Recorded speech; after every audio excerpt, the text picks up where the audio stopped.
Hello students, I am Hardik Sheta from Saraswat international academy Vapi.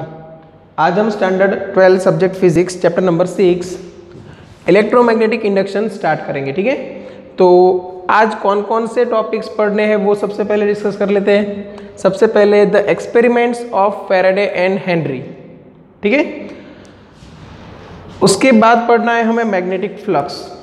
उसके बाद पढ़ना है मैग्नेटिक फ्लक्स। एकदम इजी कंसेप्ट है। देखो ये बेसिक है, मतलब experiments of Faraday and Henry हम फटाफट फिनिश कर लेंगे। उसके बाद मैग्नेटिक फ्लक्स का कंसेप्ट है वो भी फटाफट फिनिश कर लेंगे, और ये बेस है, और फिर हम चैप्टर आगे बढ़ाएंगे। ठीक है, तो फैराडेज एक्सपेरिमेंट में सबसे पहले फर्स्ट एक्सपेरिमेंट, ठीक है, एक्सपेरिमेंट नंबर 1 क्या था वो समझो। तो ऑस्टेड ने जो नोटिस किया था, ऑस्टेड नाम के साइंटिस्ट ने जो नोटिस किया था, वहाँ से हमें इतना पता चला कि इलेक्ट्रिकल इफेक्ट की हेल्प से मैग्नेटिक इफेक्ट जनरेट कर सकते हैं, जो हमने चैप्टर 4 एंड चैप्टर 5 में पढ़ा।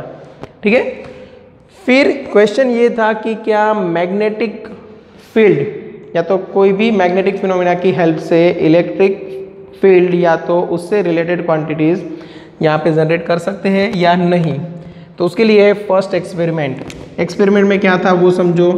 एक सर्कुलर कॉइल ली, ठीक है, एक सर्कुलर कॉइल है, नंबर ऑफ टर्न्स 5-10 हो सकते हैं। ठीक है, और यहाँ पे रख दिया गैल्वेनोमीटर,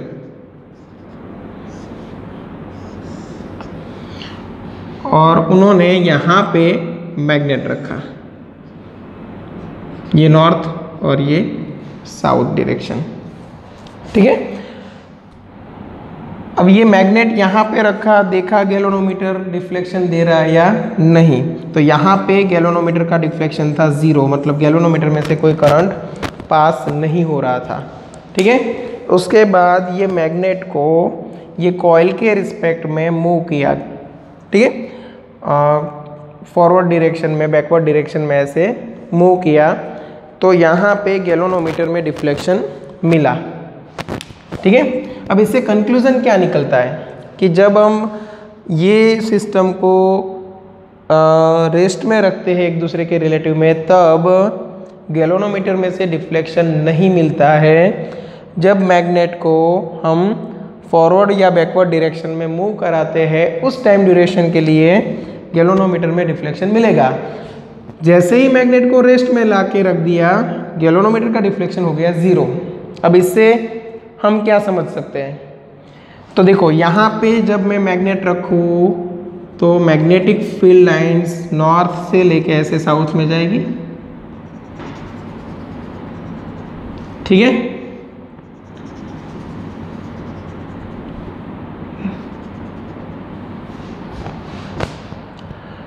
तो यहाँ पे जो फ्लक्स इंड्यूस हो रहा है वो कांस्टेंट है, मतलब जब मैग्नेटिक फ्लक्स कांस्टेंट था तब गैल्वेनोमीटर में जो करंट मिल रहा था वो था 0, क्योंकि रेस्ट में रहता था इसलिए। ठीक है, इसीलिए ईएमएफ जो जनरेट होता था, ये जो सर्कुलर कॉइल है उसके अंदर भी क्या रहेगा, 0। अगर यहाँ पे ईएमएफ मिलता है तो उसको हम बोलेंगे इंड्यूस्ड ईएमएफ। ओके, चलो अब जैसे मैं मैग्नेट को नज़दीक लेके आऊँ, समझो अभी ये जो कॉइल है उसमें से कितनी फील्ड लाइंस पास हो रही है, 1 2 3। ठीक है, जैसे ही ये मैग्नेट को मैं नज़दीक लेके आऊँ तो ये जो फील्ड लाइन अभी कॉइल में से नहीं जा रही है वो भी कॉइल के अंदर से पास होने लगेगी। ठीक है, और ज़्यादा नज़दीक लेके आऊँ तो ये फील्ड लाइन जो है यहाँ पे मैंने ड्रॉ की हुई है वो भी ये कॉइल में से पास होगी। मतलब क्या होगा कि magnetic flux associated with this coil will increase. अगर फ्लक्स इंक्रीज या डिक्रीज होता है, मतलब फ्लक्स चेंज होता है, तब गैल्वेनोमीटर में करंट मिलता है, और वो करंट किसकी वजह से हुआ जनरेट, तो इंड्यूस्ड ईएमएफ की वजह से। ठीक है, देखो ये चैप्टर में ज़्यादा अभी आपको सोचने की ज़रूरत नहीं है, सिर्फ इतना ध्यान में रखो कि हम अभी तो स्टार्टिंग लेवल पे है, मतलब हमारे पास पूरी इन्फॉर्मेशन नहीं है। जैसे जैसे चैप्टर आगे बढ़ेगा आपको इन्फॉर्मेशन मिलती जाएगी। ठीक है, क्योंकि इलेक्ट्रोमैग्नेटिक इंडक्शन आप फर्स्ट टाइम पढ़ रहे हो। तो फैराडेज फर्स्ट एक्सपेरिमेंट से सिर्फ इतना पता चला कि अगर हमें इलेक्ट्रिक करंट जनरेट करना है तो मैग्नेटिक फील्ड की ज़रूरत नहीं है, चेंजिंग मैग्नेटिक फील्ड की ज़रूरत है। मतलब अगर magnetic flux associated with coil constant है तो ईएमएफ मिलता है 0, और अगर चेंज हो रहा है तो आपको ईएमएफ मिलेगा नॉन ज़ीरो। ठीक है, चलो ये था फर्स्ट एक्सपेरिमेंट। फिर उन्होंने अलग अलग ट्राई किया कि दोनों को एक ही साथ मूव कराया एक ही स्पीड से, बट उनके बीच में जो रिलेटिव डिस्टेंस है वो कांस्टेंट रहा। रिलेटिव डिस्टेंस कांस्टेंट है तो फ्लक्स कांस्टेंट, फ्लक्स कांस्टेंट है तो करंट 0, मतलब यहाँ पे तब भी करंट इंड्यूस नहीं होगा। ओके, ये फर्स्ट एक्सपेरिमेंट था। सेकेंड एक्सपेरिमेंट की बात करते हैं। अब उन्हें ये देखना था कि क्या मैग्नेटिक फील्ड की हेल्प से अगर मुझे इलेक्ट्रिक करंट जनरेट करना है तो क्या मैग्नेट कंपलसरी है या मैग्नेट के अलावा भी कोई और ऑप्शन है। तो फिर उन्होंने क्या किया, तो सेकेंड एक्सपेरिमेंट में उन्होंने 2 कॉइल ले ली। यहाँ पे एक कॉइल है, नंबर ऑफ टर्न्स ज़्यादा हो सकते हैं, मैं यहाँ पे दिखा नहीं रहा हूँ। ठीक है, एक कॉइल में रखा गया गैल्वेनोमीटर, ठीक है, इलेक्ट्रिक करंट डिटेक्ट करने के लिए कि अगर इंड्यूस हो रहा है तो हमें पता चल जाए इधर। और दूसरी कॉइल को कोएक्सियली रखा, यहाँ से यहाँ पे हमने बैटरी कनेक्ट कर दी और यहाँ पे है की। तो ये बैटरी की वजह से कॉइल के अंदर करंट पास हुआ कुछ इस डायरेक्शन में, और आपको पता है कि जब इलेक्ट्रिक करंट पास होगा तो मैग्नेटिक फील्ड जनरेट होगा। मैग्नेटिक फील्ड यहाँ पे एक्सिस पे देखो तो एक्सिस की डायरेक्शन में ही होगा। ठीक है ना, हमने पढ़ा था ये 4th चैप्टर में, आपको पता है। तो magnetic field generated by current carrying coil, और उसमें हमें एक्सिस के ऊपर किसी एक एक्स डिस्टेंस पे यहाँ पे हमने आइडियल कंपोनेंट लिया था और मैग्नेटिक फील्ड है वो फाइंड किया था। यहाँ पे मैग्नेटिक फील्ड कुछ आपको इस तरह मिल रहा था जिसके 2 कंपोनेंट थे, उसमें से वर्टिकल कंपोनेंट है वो ऑपोजिट जो यहाँ पे करंट एलिमेंट है उसकी वजह से कैंसल हो रहा था, और यहाँ पे आपको एक्सिस की डायरेक्शन में मैग्नेटिक फील्ड मिलता था।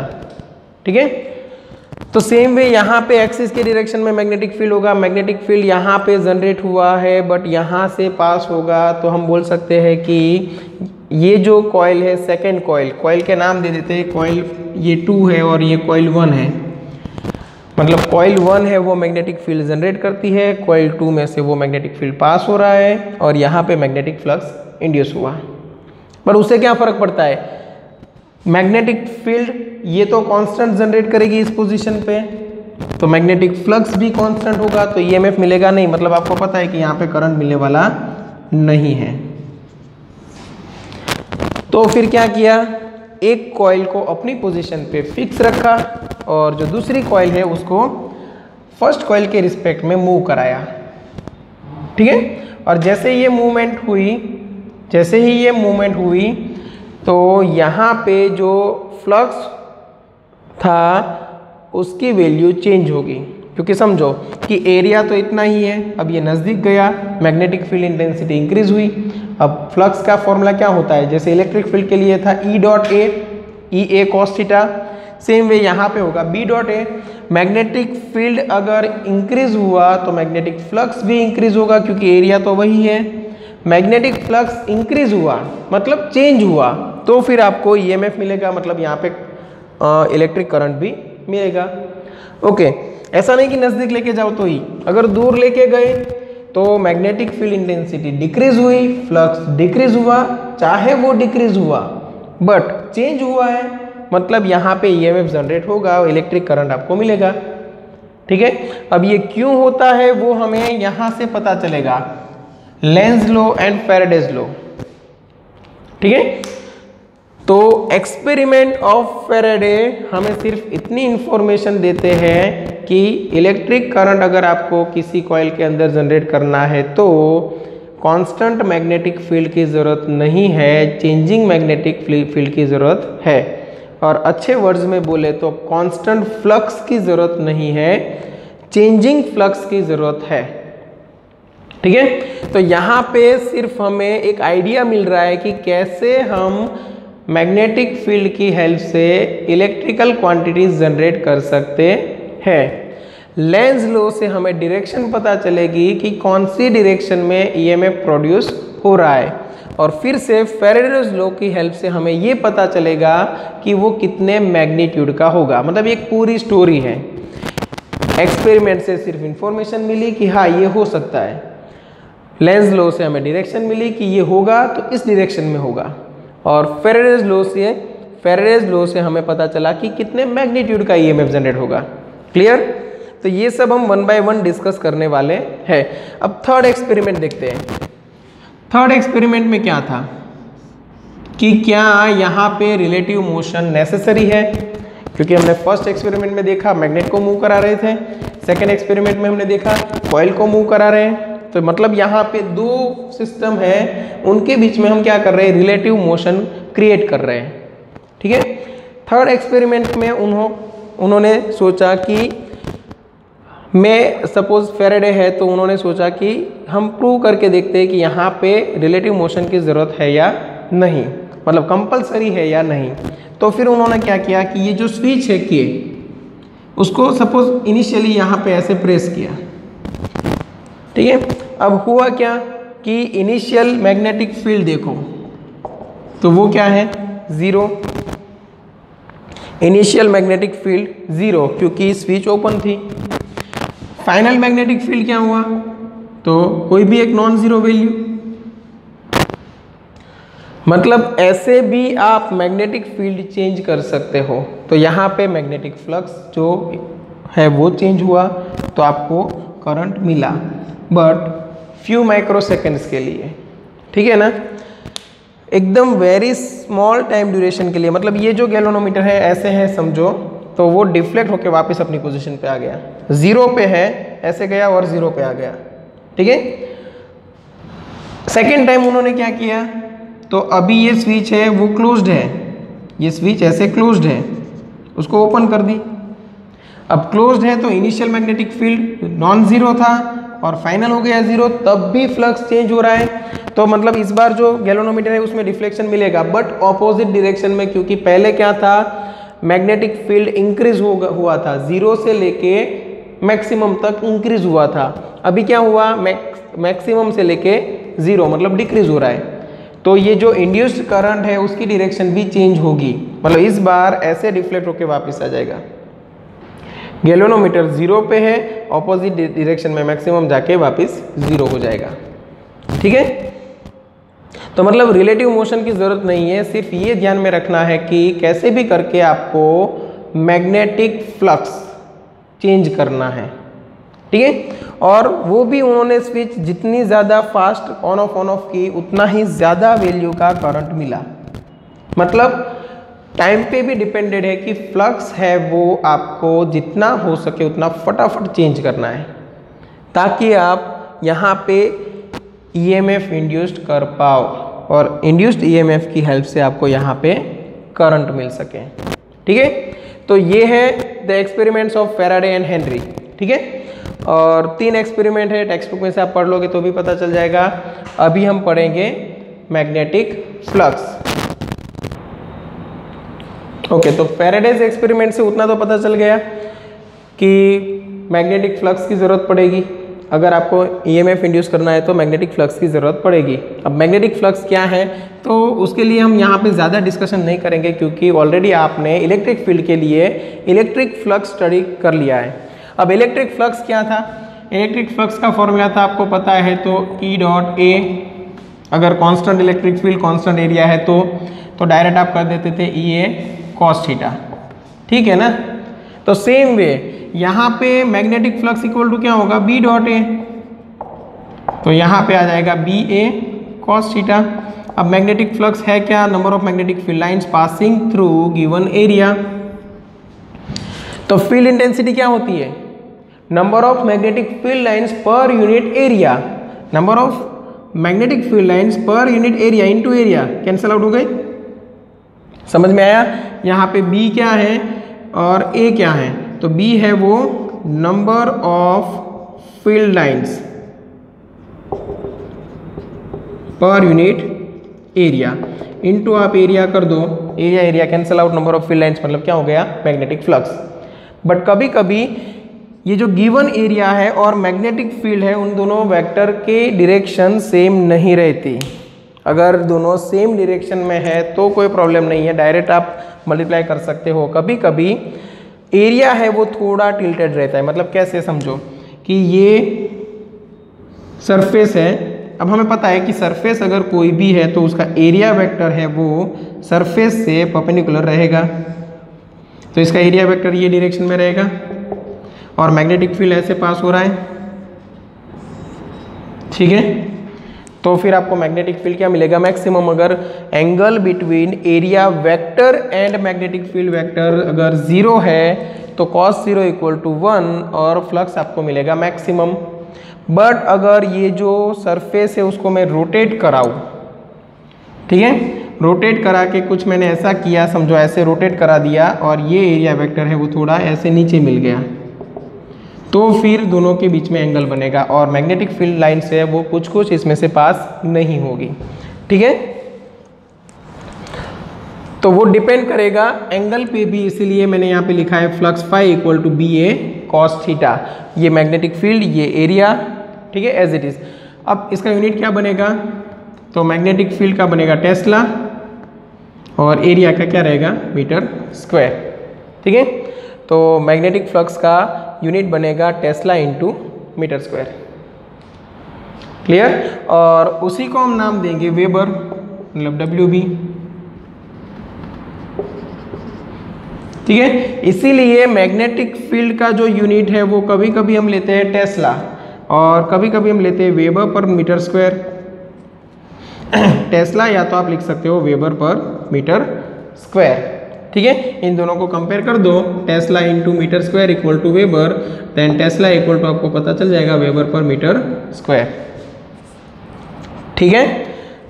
अगर सरफेस है वो इरेग्युलर है या तो मैग्नेटिक फील्ड है वो यूनिफॉर्म नहीं है, जैसे कि सपोज मैग्नेटिक फील्ड आपको किसी एक रीजन में ऐसे मिल रहा है और सरफेस है वो कुछ इस तरह है, ठीक है, तो आपको हर एक पोजीशन पे मैग्नेटिक फील्ड की इंटेंसिटी डिफरेंट नज़र आएगी, हर एक पोजीशन पे एरिया वेक्टर आपको अलग अलग नज़र आएगा। तो फिर क्या करना होगा? कोई भी सपोज आपने एरिया वेक्टर सिलेक्ट किया, सपोज ये है A1 और उसमें से पास होने वाला मैग्नेटिक फील्ड है B1 और दोनों के बीच में सपोज एंगल बन रहा है वो θ1, तो फिर आपको एक स्मॉल फ्लक्स लेना पड़ेगा delta phi equal to B1 dot A1 vector, ठीक है। ये फ्लक्स φ1 हुआ, वैसे ही φ2 इक्वल टू क्या करना पड़ेगा? B2 डॉट A2 वेक्टर, ठीक है। और स्मॉल एरिया आपने लिया हुआ है तो उसको आप DA या डेल्टा A नाम दे सकते हो, इसलिए मैं यहाँ पे ले रहा हूँ डेल्टा A डेल्टा B, ठीक है। अगर आपको टोटल फ्लक्स चाहिए तो यहाँ पे क्या करना पड़ेगा? Summation of all small fluxes, clear, मतलब B dot delta A for all small area elements, clear.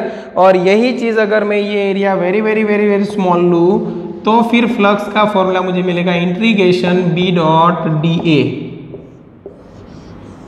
जैसे इलेक्ट्रिक फील्ड में हमें मिलता था इंटीग्रेशन E डॉट DA, ठीक है। फिर सेम वे आगे जाके आप पढ़ोगे, फ्लक्स के लिए आप पढ़ते थे Gauss law for electric field, वैसे ही आप Gauss law for magnetic properties भी पढ़ने वाले हो, ठीक है। तो ये हो गया मैग्नेटिक फ्लक्स, ठीक है। अच्छे से टेक्स्ट बुक में से वर्ड टू वर्ड पढ़ लेना एक बार, यहाँ पे मैंने एक्सप्लेन कर दिया है, ऐसा लगे तो आप फॉर्मूलाज के साथ टेक्स्ट बुक में दिया हुआ है वहाँ से नोट्स में एक बार कॉपी कर लो। नेक्स्ट लेक्चर से हम लेंज लॉ, फैराडेज लॉ और ये जो पूरा चैप्टर है इलेक्ट्रोमैग्नेटिक इंडक्शन 1 बाय 1 एक एक थियरीज आगे बढ़ाएंगे, ठीक है। तो अच्छे से सिर्फ इतना समझ लो, फैराडेज लॉ में हमने क्या पढ़ा? फैराडेज एक्सपेरिमेंट में और मैग्नेटिक फ्लक्स में, ठीक है। फैराडेज एक्सपेरिमेंट में सिर्फ इतना याद रखना है कि आपको कोई इलेक्ट्रिकल क्वांटिटी जनरेट करनी है, ईएमएफ जनरेट करना है, तो मैग्नेटिक फ्लक्स है वो चेंज करना पड़ेगा। मैग्नेटिक फ्लक्स चेंज करना है तो उससे पहले आप मैग्नेटिक फ्लक्स यहाँ पे समझ लिए कि मैग्नेटिक फ्लक्स है वो बी डॉट ए, और बी ए कॉस थीटा आप लिख सकते हो, ठीक है। अब हम फैराडेज लॉ में देखेंगे कि मैग्नेटिक फ्लक्स अगर चेंज हो रहा है तो कितना रेट से चेंज हो रहा है और उस हिसाब से कितना ईएमएफ जनरेट होगा। लेंज लॉ में हम डायरेक्शन पता कर लेंगे और फिर ये चैप्टर को आगे बढ़ाएंगे, ठीक है। चलो, अगर किसी को डाउट है तो आप एनी टाइम कॉन्टैक्ट कर सकते हो। Thank you.